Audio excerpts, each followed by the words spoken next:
Afaan kee dhugaa baay'ee nama gaariidha. Dhugaa kee jette.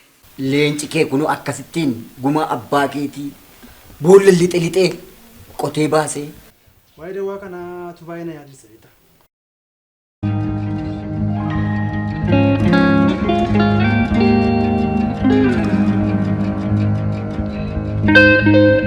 Addunyaa eekkaa keessatti wanta baay'eetu mama.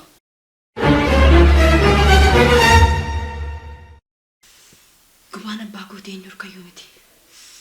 Suma harka jira. Kiyyoo akkamii keessan dhufee seenee waaqa qabu.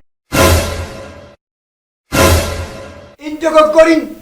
Gumaa abbaa gootii kan baasu eenyummoo miti anumadha. Isi arguun barbaadu. Namicha keessan sii qabnee jirra qotu.